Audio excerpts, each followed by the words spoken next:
오늘은 요한계시록의 7교회 중에 빌라델비아 교회입니다. 그래서 말씀을 전하고자 합니다. 에베소, 서머나, 보가모, 두아디라 4대. 그래서 벌써 이제 5교회가 끝났고 오늘 빌라델비아 교회 하면 6교회, 다음 주에 라오디게아 하면 7교회가 끝납니다. 그래서 예수님께서는 왜 7교회를 우리에게 이렇게 편지를 통해서 계시의 말씀을 주셨을까 이렇게 생각해 보면 그동안 교회 하나하나를 이렇게 살펴보면 모든 교회들이 다 문제도 있고 또 특징도 있고 여러 가지 한다는 거예요. 그래서 오늘날 우리가 섬기는 모든 교회들이 이 7교회를 통해서 교회 스스로가 문제점이 무엇이고 또 우리가 본받아야 할 것이 무엇인지를 파악하면서 너희들이 교회는 지난 시간에도 얘기했지만 보편적 교회, 유니버셜 처치라고 그랬잖아요. 그래서 모든 교회는 원래는 이제 하나죠. 로만 가톨릭 같이 자기들이 보편적 교회라고 하지만 그 머리에다가 로마라는 머리를 앞에다 썼다는 얘기는 자신들만 교회라는 얘기를 하는 얘기가 똑같은 거예요.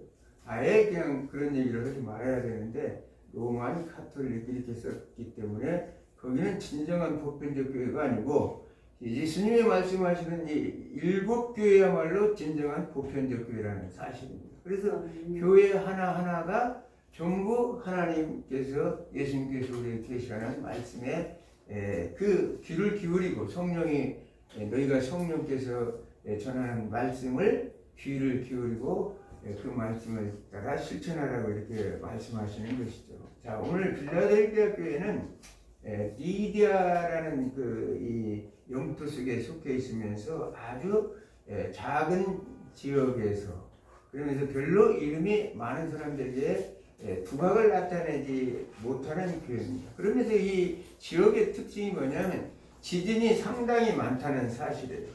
그래서 AD 17년과 23년을 보면 대지진이 일어났던 것을 우리가 알 수 있습니다. 거기에 비해서 토양이 매우 비옥하고 포도 이 농업이 발달해서 포도주 생산을 주로 많이 하는 이 지역이었습니다. 그러면서 여기 이제 두아디라의 이 이름에서 이제 우리가 한 가지 유추해 볼 수 있는 것은 사랑이라는 헬라어 필로스와 또 우리가 여러 번 이제 얘기했죠. 형제라는 아델포스라는 얘기를 우리가 요한계시록 우리가 1장 9절에서도 사도 요한이 하는 말이 내 형제요, 내 예수 그리스도 안에서 환난과 또 고난에 동참하는 자를 사도 요한은 형제라고 얘기하죠. 그때 이제 아델포스. 그러면 사랑과 형제라는 이름을 합쳐서 형제 사랑이라는 의미를 가지고 있는 데가 빌라델비아 교회입니다. 그러니까 이름만 딱 들어도 이 교회가 어떤 교회인가를 우리가 알 수가 있겠죠. 그렇지만 황제 숭배와 유득의 회당을 중심으로 한 그 작은 이 교회에도 상당한 박해가 있었다는 사실이에요. 그러므로 해서 이 박해 중에서도 환난을 잘 견디는 교회, 그래서 책망이 없는 교회, 성원화 교회와 더불어서 유일하게 책망이 없는 교회가 바로 빌라델비아 교회였다는 사실이에요. 우리가 유대인에 이제 조금 있으면 나오겠지만 유대인들이 이제 이 빌라델비아 교회를 이렇게 다른 7교회들도 많이 이제 핍박을 준 이유는 뭘까? 그들이 예수 그리스도를 믿지 않기 때문이라는 사실입니다. 그들에게 있어서 예수님은 그저 자신들의 죄를 지은 자로서 십자가에 못 박혀 죽은 자로만 생각하기 때문에. 그래서 유대인들이 이제 AD 90년 지경에 얌야회의에서 우리는 하나님은 유일하신 하나님 한 분밖에 없으니 이 기독교 지금 이들이 믿는 예수 그리스도를 믿는 자들은 우리가 같은 형제로 인정할 수 없다 해서 추방을 해버리는 것을 봅니다. 공동체에서 말하자면 회당에 들어오질 못하겠다는 거예요. AD 90년이면 이미 70년 예루살렘 성전이 파괴돼서 다 뿔뿔이 흩어져서 디아스포라로 전 세계에 흩어져 있을 때인데, 그들이 이제 가는 곳마다 바리새인을 중심으로 공동체가 형성돼서 그들을 이제 결국은 예수를 믿는 자들을 핍박한 사건이 오늘 이 빌라델비아 교회도 나타난 사실을 알 수 있습니다. 그러나 이 빌라델비아 교회 성도들은 거기에 대해서 흔들리지 않고 요동하지 않냐고 인노와 성실로 극복한 교회로 성경은 말하고 있습니다. 말 그대로 주변의 환경에 세상에 타협하지 아니하고 오로지 그 모든 자신의 주어진 일들 하나님의 이제 여기에 칭찬받는 거 보면 내 말을 지키고 내 이름을 배반치 아니했다 이런 것을 예수님께서 말씀하시는 걸로 봐서는 상당하게 예수님께서 얼마나 이들의 그 신앙을 기쁘게 생각했을까 그런 생각을 가져온다는 사실입니다. 자, 그러면 3장 7절 한번 읽어보겠습니다. 3장 7절. 빌라델비아 교회 사자에게 편지하라. 거룩하고 진실하사 다윗의 열쇠를 가지시니 곧 열면 닫을 사람이 없고 닫으면 열 사람이 없는 그가 이르시되. 아멘. 3장 7절이요. 네. 여기 이제 주님은 누구신가? 항상 이렇게 서신서의 앞에 나는 누구다 이렇게 딱 나오죠. 7절에. 그러면 거룩하고 진실하사 다윗의 열쇠를 가집니다. 이 성경에서 거룩하다는 우리 히브리어로 하면 카도시이고 헬라어로 하면 하기오스라고 이렇게 거룩하다 이렇게 사용하죠. 그러면서 진실하다는 것은 알레티노스 이렇게 해가지고 이제 두 이름이 다 진실하고 거룩하신 분은 누구냐? 바로 하나님을 지칭하고 있죠. 구약에서는 하나님을 말씀하실 때고 거룩하고 신실하신 하나님 이렇게 나오고 있습니다. 그러면 그분이 누구라는 얘기냐? 예수 그리스도가 하나님이시라는 얘기예요. 예수 그리스도가 하나님이시라는 얘기인데 왜 이렇게 하나님 자신을 이렇게 말씀하셨을까? 예수님께서 그 당시에도 예수님을 이 그 사람들은 그 사람들이 결국은 예수님은 인간들 중에서 정말 뛰어난 사람이다. 그래서 하나님이 그를 양자로 삼아서 하나님의 아들로 삼으셨다. 이렇게 주장하는 자들이 있었다는 거예요. 그러나 실질적으로는 양자는 누가 양자예요?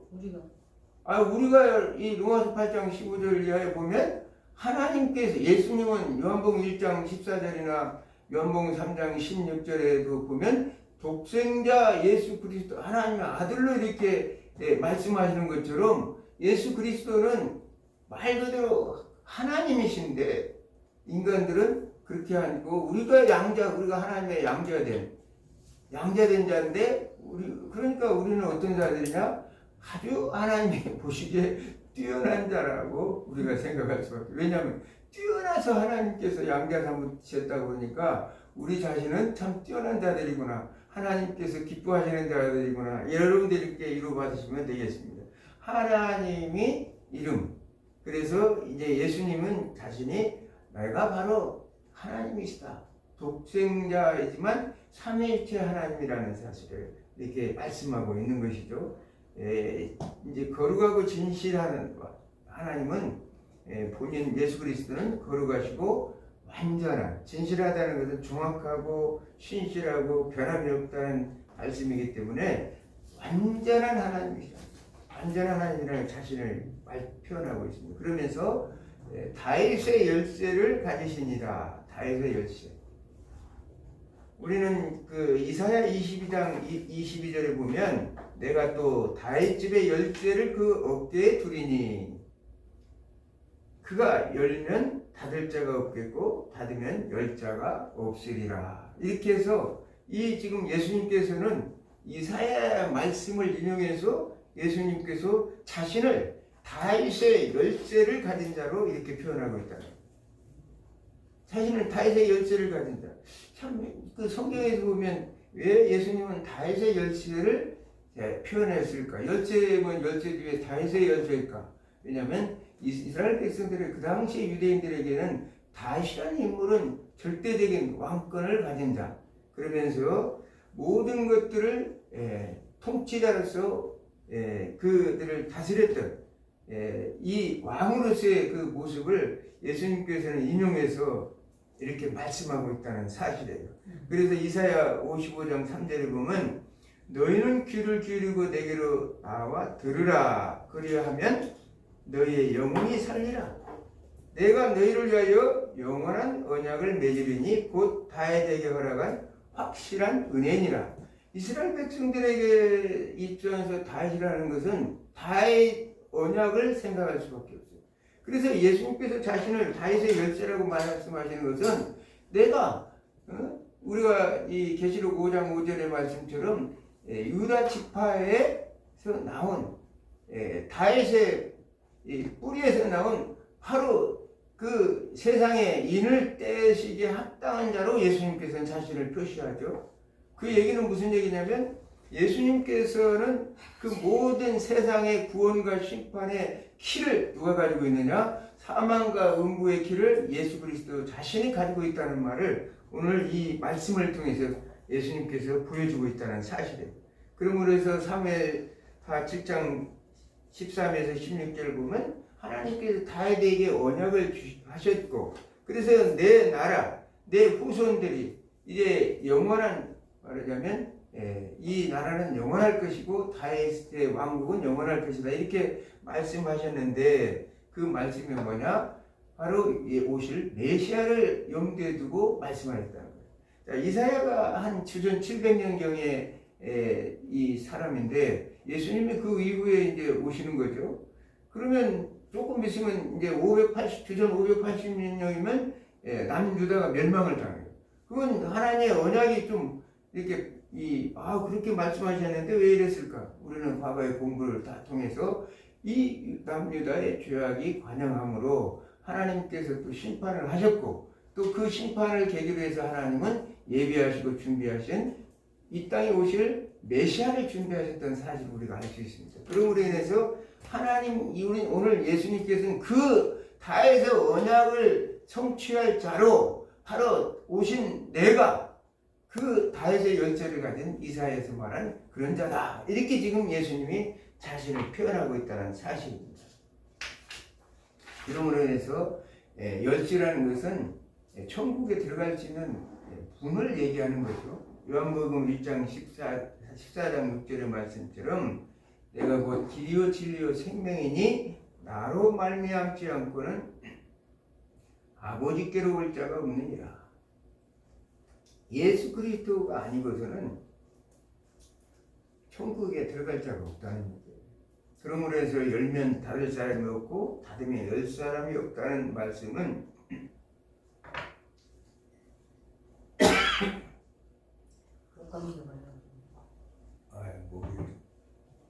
그 권세가 절대적인 주권임을 표시하고 있습니다. 앞으로 있을 새 예루살렘에 들어가려면 거기에는 절대적인 다윗의 열쇠를 통해서만이 예수 그리스도를 통해서만이 들어갈 수 있다는 말씀입니다. 그러므로 해서 계시록 1장 18절에 예수님은 사망과 음부의 열쇠를 가졌노라 이렇게 말하고 있습니다. 새하늘 새 땅에 들어가는 여부는 그리스도께서 그 왕국의 열쇠를 소유하여 열어줄 수도 있고 닫을 수 있다는 말씀이에요. 그러므로 인해서 계시록 이제 3장 8절을 읽어보겠습니다. 3장 8절. 볼지어다 내가 내 앞에 열린 문을 두었으되 능히 닫을 사람이 없으리라.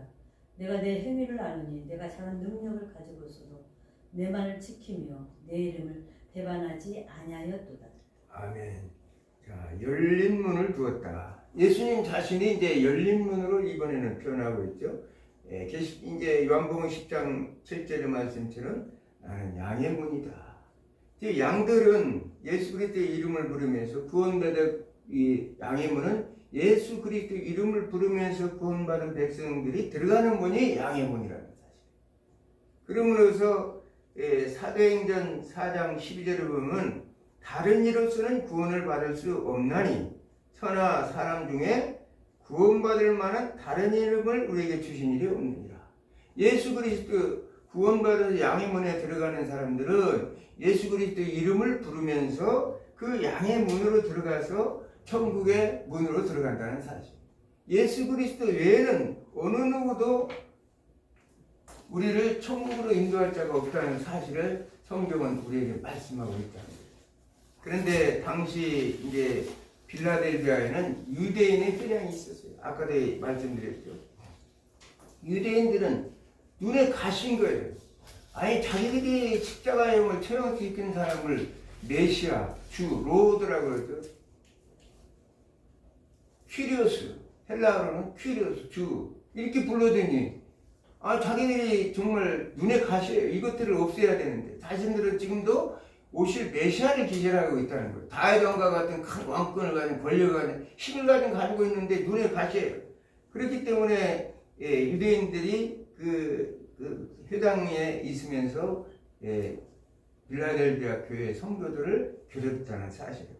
데살로니가전서 1장 15절에 보니까 유대인은 주 예수와 선지자들을 죽이고 우리를 쫓아내고 하나님을 기쁘시게 하지 아니하고 모든 사람의 대적이 되어 유대인이 그렇게 이렇게 핍박을 하고 보니까 그들을 스스로가 모든 사람의 대적이 되었다고 이렇게 말하고 있습니다. 16절에 보니까 우리가 이방인에게 말하여 분하게 함을 그들이 금하여 죄를 항상 채우매 노하심이 끝까지 그들에게 임하였느니라. 아니 우리가 이방인들에게 전도하는 것까지 그들은 이렇게 막아서 결국은 항상 하나님의 진노하심에 놓여 있었다는 사실입니다. 우리가 너무나 잘 알다시피 이 행동은 마가복음 3장 39절의 말씀처럼 성령 회방죄라는 거예요. 모든 죄는 다 용서받을 수 있지만 하나님의 나아가는 길을 가로막는 너희들은 결코 죄를 용서할 수 없다고 예수님께서 말씀하셨던 내용이 지금 유대인들이 그 일을 하고 있는 거예요. 과거에 우리가 구약의 발람의 사건을 통해서 우리는 하나님 오실 메시아의 나라를 가로막는 그 발람의 행위를 통해서 이스라엘 백성들이 2만 4천 명이 죽었던 것처럼 또 이세벨이라는 인간을 통해서 그 아달랴라는 그 딸을 통해서 이스라엘 왕권을 완전히 뿌리째 없애버려요. 다윗의 후손이 오직 못하게 만드는 이런 엉뚱한 짓을 함으로 인해서 그들이 심판을 받을 것처럼 오늘 유대인 또한 결국은 하나님의 심판을 받을 수밖에 없어요. 왜? 우리는 역사적인 결과로 너무나 잘 알고 있잖아요. 유대인이 얼마나 또 그 이후로 고통을 많이 받았는지를 우리는 너무나 잘 알고 있습니다. 그러므로 유대인들은 그리스도를 회당에서 쫓아냈으며 그리스도교인들에 대한 회당의 문을 닫아버렸다는 거예요. 그러니까 예수님께서 이 말씀을 쓰기에 딱 알맞죠. 열면 닫을 사람이 없고 닫으면 열 사람이 없다. 아멘. 내 자신이. 그 얘기는 뭐냐면 다윗의 열쇠를 가진 사람은 유대인이 아니라 바로 주님이 나야 이 말씀을 하시는 거예요. 아니 내가 열면 닫을 사람이 있고 닫으면 열 사람이 없는지 너희들이 감히 하나님의 내 주권을 너희들이 무시하고 회당에 들어오는 기독교 신자들을 그리스도인들을 그들이 못 들어오게 해서 문을 닫아버렸다는 사실을 주님이 신랑에게 지금 책망하는 거예요. 사실은. 그러므로 인해서 이제 책망은 없는 거죠. 책망은 없네요. 이 빌라델비아 교회는 책망이 없어요. 그러면서 이제 권면만 나온 9절에서 11절까지 이제 권면만 나옵니다. 9에서 11절. 보라 사탄의 회랑고 자칭 유대인이라 하나 그렇지 아니하고 거짓말하는 자들 중에서 며칠 내게 주어 그들로 봐서 내 발 앞에 덜하게 하고 내가 너를 사랑하는 줄을 알게 하리라. 내가 나의 인내의 말씀을 지켰은즉 내가 또한 너를 지켜 살아낼 때를 면하게 하리니 이는 장차 온 세상에 임하여 땅에 거하는 자들을 시험할 때라. 내가 속히 오리니 내가 가진 것을 굳게 잡아 아무도 내 멸류관을 빼앗지 못하게 하라. 아멘. 자, 내가 적은 능력을 가지고 내 말을 지키며 내 이름을 배받치지 아니하였다. 이거는 칭찬이죠, 칭찬. 내가 권면이 들어가는 게 아니라 지금 칭찬 8절을 지금 내가 한 칸을 띄었네요. 칭찬, 내가 적은 능력을 가지고도 내 말을 지켜 내 이름을 배받지 아니하였다. 지금 빌라델비아 교회는 사대교회와는 좀 반대적인 입장이에요. 지난번 사대교회는 외적인 능력, 신분, 지위, 지적인 또 능력 이런 것들이 세상의 눈으로 볼 때는 너무나도 빛나는 그런 교회. 살아있다 하나 실상은 죽은 자로다. 예수님이 말씀하신 사람들의 눈으로 볼 때는 살아있는 교회였지만 이 지금 빌라델비아 교회는 반대적인 입장이에요.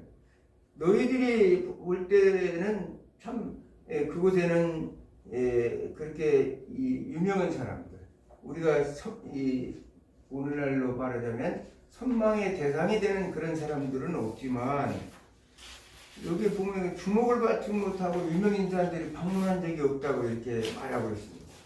그렇다 해도 그들은 어떻게 했느냐? 하나님의 우리 주 예수 그리스도의 말씀을 지켰다는 사실이에요.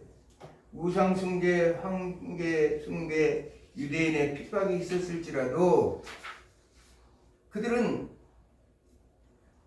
그 말씀을 지키고 예수 그리스도의 그 이름을 배반하지 아니했다고 해요. 빌라델비아 교회가 오늘날 사실은 현대 교회에 여러 가지 살아가면서 전형적인 예수님의 칭찬을 받는 교회죠. 성하나 교회와 빌라델비아 교회는 그런 칭찬을 받는 어떤 환난과 핍박에서도 성전의 기둥이 될 것이다 이따 나중에 얘기하지만 지진이 많이 나오니까 그들에게 가장 막 떠오르면 그것은 기둥이 얼마나 중요한지를 알게 되죠.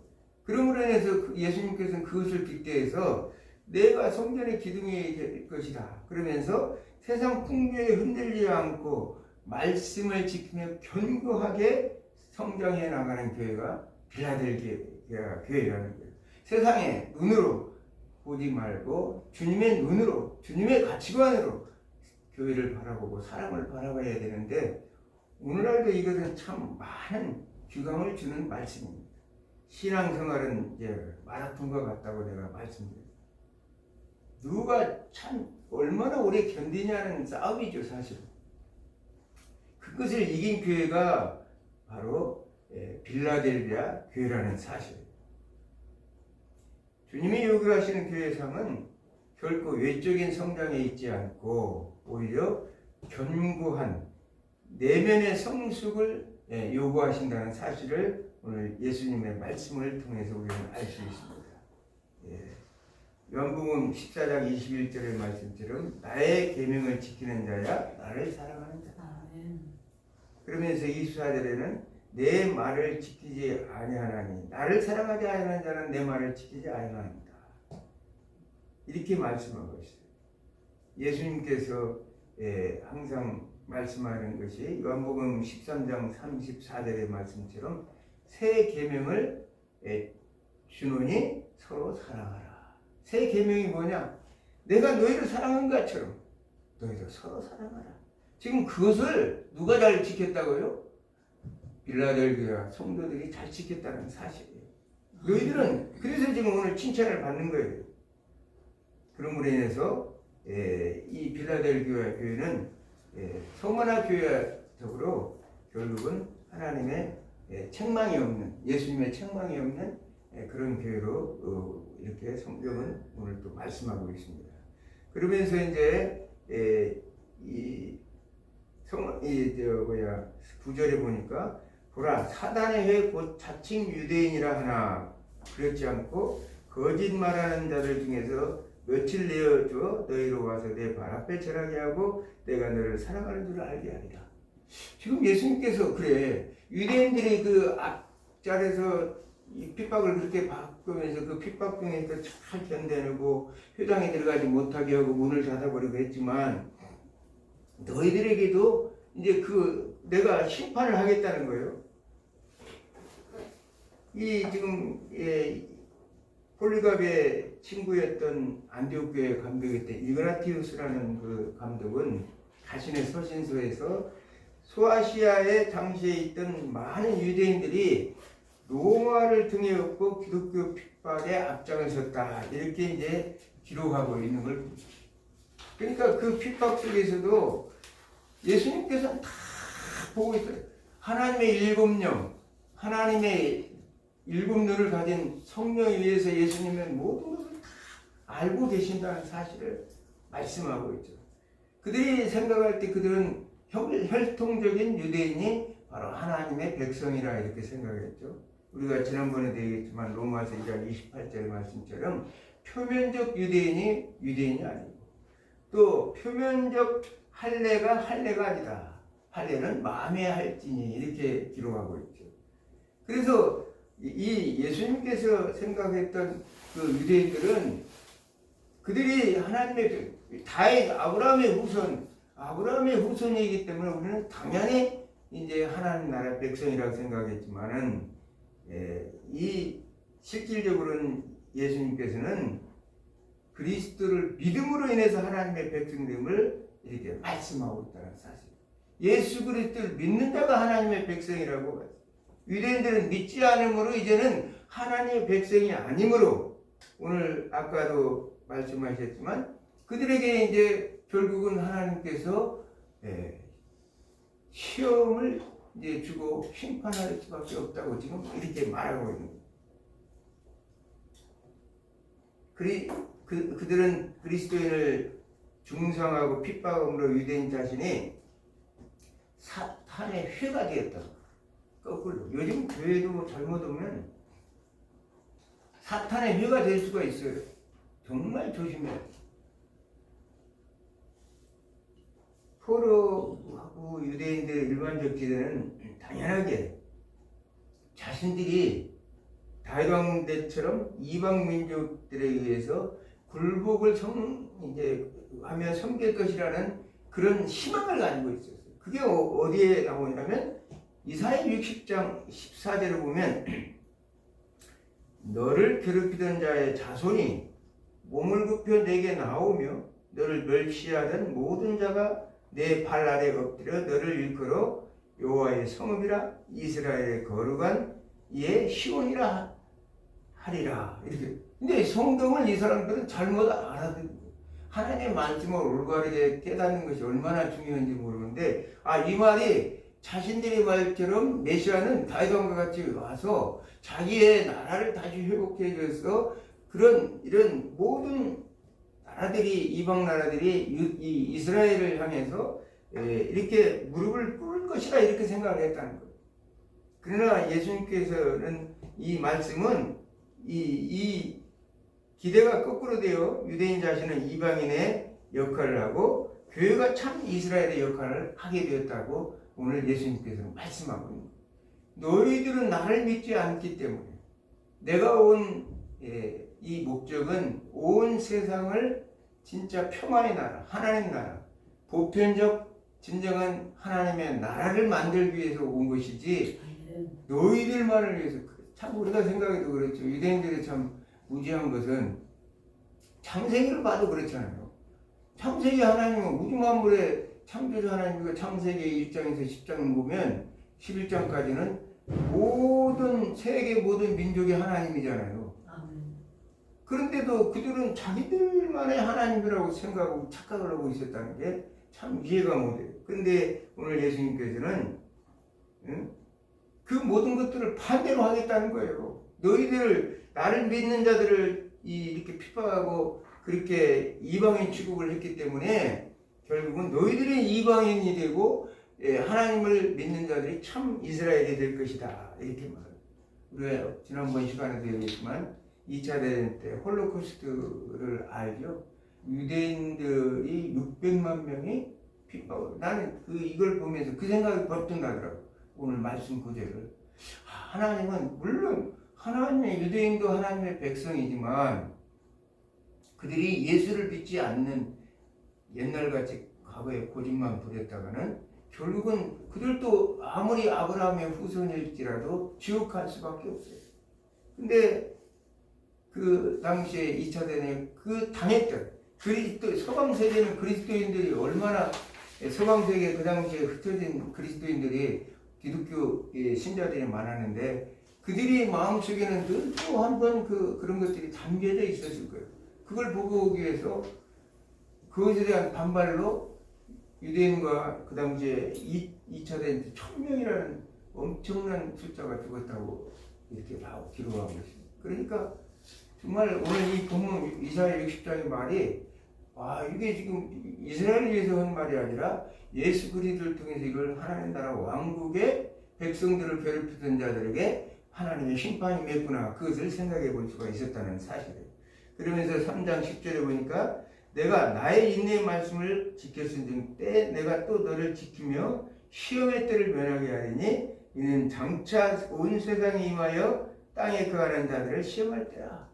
그러면서 지금 하나님의 빌라델비아 성도들에게는 내 인내의 말씀을 지켜야 돼. 인내라는 것은 성령의 열매를 통해서 예수 그리스도 안에서 성령의 열매가 맺어서 그 모든 것들이 이루어질 때까지 참고 견디는 것을 인내라고 하는데 지금 이 여러 가지 우리는 시험에 따르는 것은 많은 세상의 환난을 얘기하죠.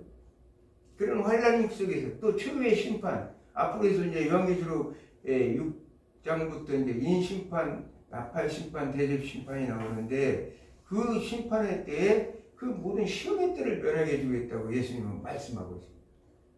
그런데 그걸 어떻게 알 수가 있느냐? 하나님의 백성들은 이마에 인침을 받았다고 요한계시록은 말하고 있죠. 네. 그 재앙으로 상함을 받지 않는다. 계시록 7장 3절을 보니까 이르되 우리가 우리 하나님의 종들 이마에 인치기까지 땅과 바다나 나무를 사지 말라. 4절에 보니까 내가 인침을 받은 자의 수를 들으니 이스라엘 지파와 각 지파 중에서 인침을 받은 자들이 14만 4천이라. 그 수없이 말하는 14만 4천. 14만 4천. 12 곱하기 12 곱하기 1000이죠.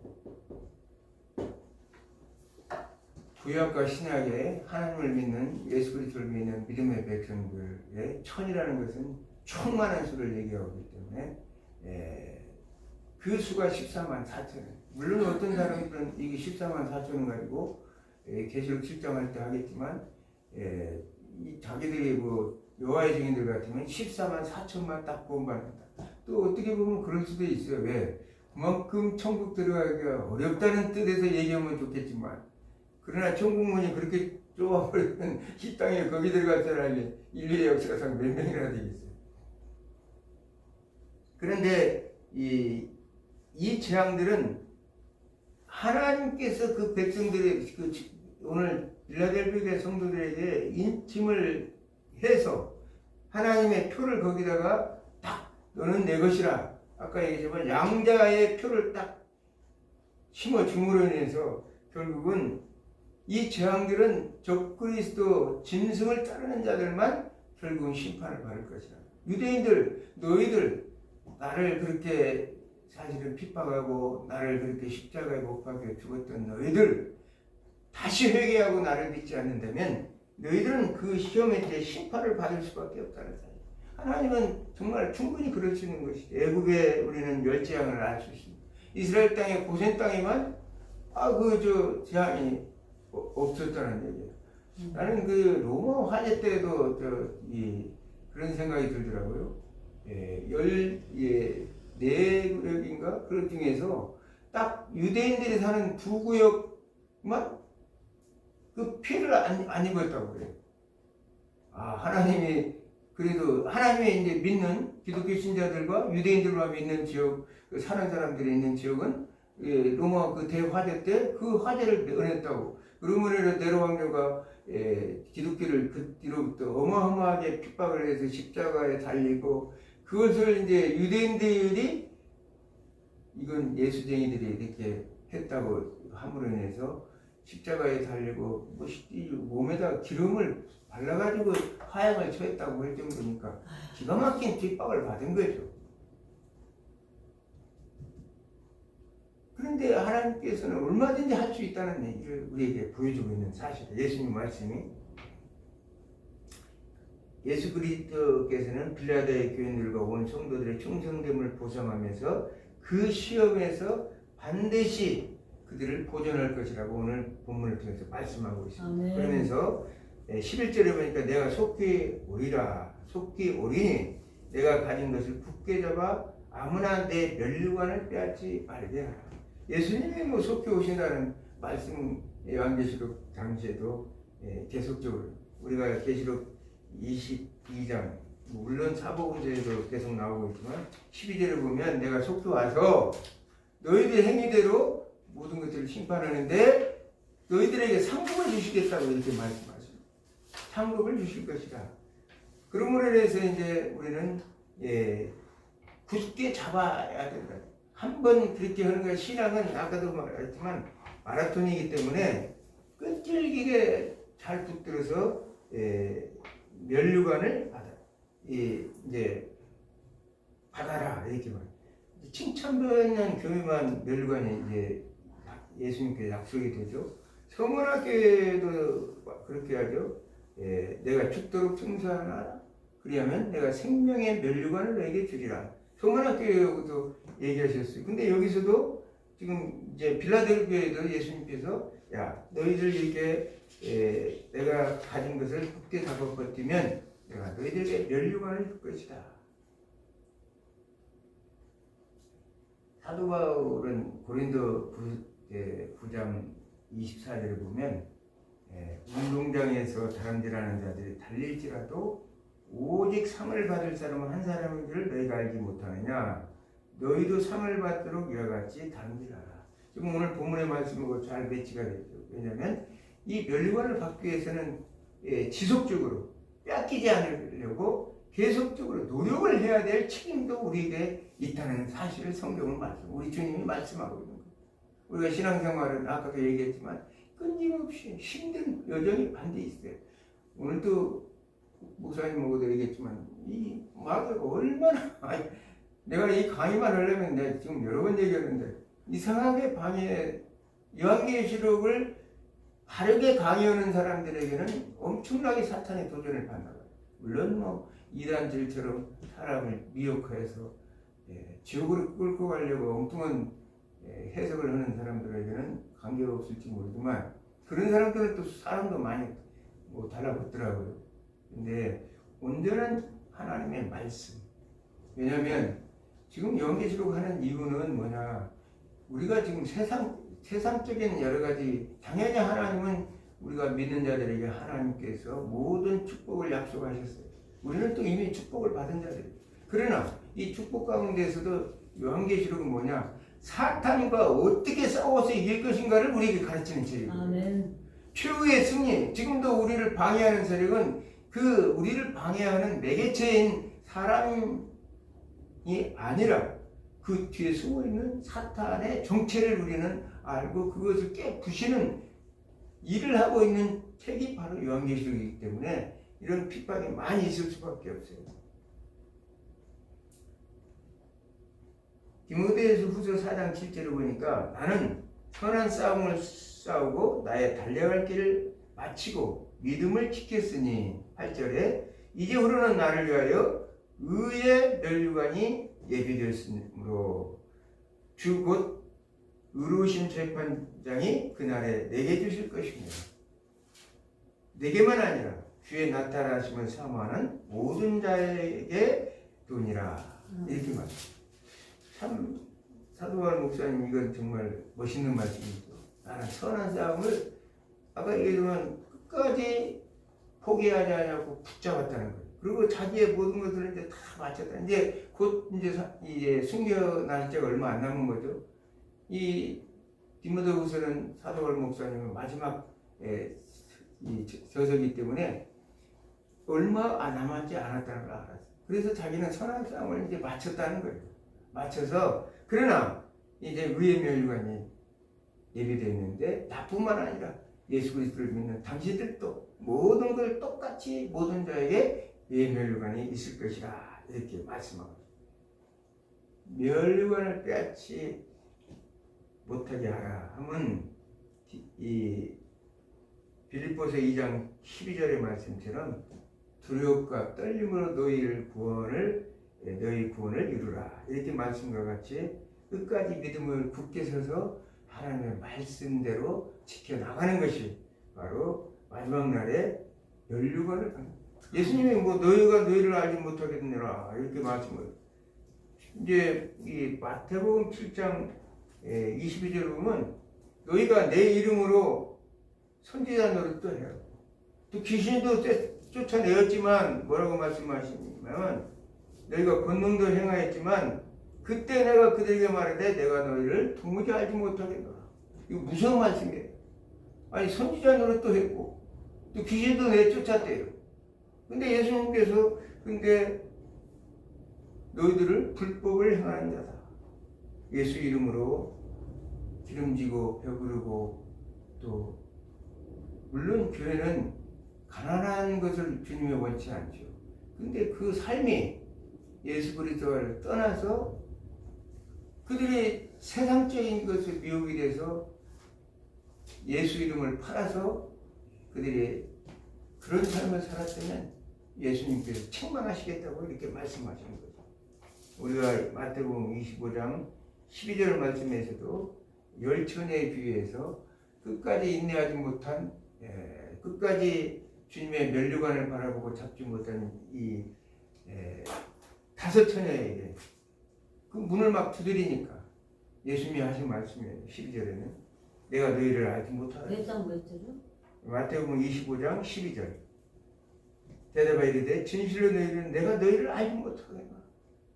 등불을 준비하고 예비한 열처녀는 저 새 예루살렘 아까 열면 닫을 사람이 없고 닫으면 열 사람이 없는 새 예루살렘 성에 예수님이 그 키를 열어서 문을 열어서 양의 문으로 다 들어가서 지금 거기서 천국잔치 하고 있는데 이 기름을 준비하지 그 인내가 없었던 이 다섯 처녀는 예수님 뭐라고 하면 내가 너희를 전혀 알지 못하겠다.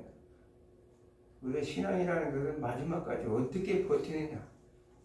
마지막 진짜 인정 직전까지 거기서 또 주님을 부인하는 사람이 있어버리니까 그때까지 어떻게 붙잡느냐가 중요하다는 사실을 말하고 있습니다. 자, 이제 12절 한번 읽겠습니다. 계시록 3장 12절. 이기는 자는 내 하나님의 성전에 기둥이 되게 하더니 그가 결코 다시 나가지 아니하리라. 내가 하나님의 이름을 하나님의 성 곧 하늘에서 내 하나님께로부터 내려오는 새 예루살렘의 이름과 나의 새 이름을 그 위에 기록하리라. 아멘. 자, 이기는 자는 하나님의 성전의 기둥이 되리라 하리니 결코 다시 나가지 아니하리라. 왜 예수님께서 이걸 썼을까? 아까도 얘기했지만 교회는 디모데후서 3장 15절의 말씀처럼 진리의 기둥의 터라고 이렇게 말씀하죠. 기둥이라는 그 자체는 견고하다는 흔들림이 없다는 것. 그렇기 때문에 빌립보 빌라델비아 교회 성도들에게 예수님께서는 내가 성전의 기둥이 되게 하리라.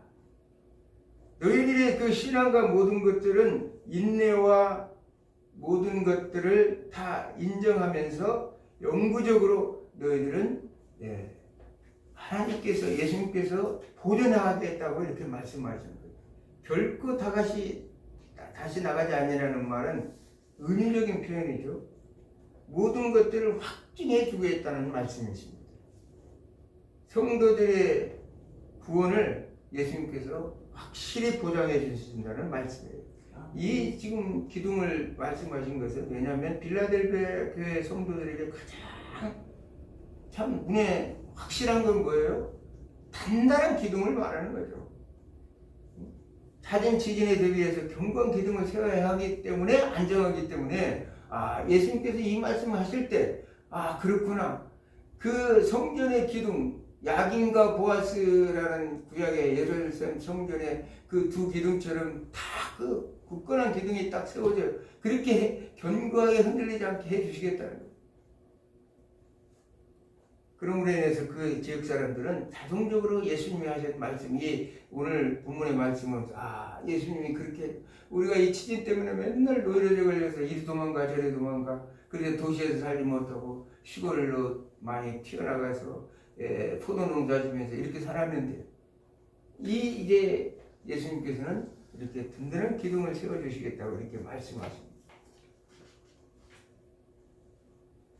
이기는 자는 완전한 성취된 하나님 나라의 누릴 복에 결코 옮겨질 수 없는 것입니다.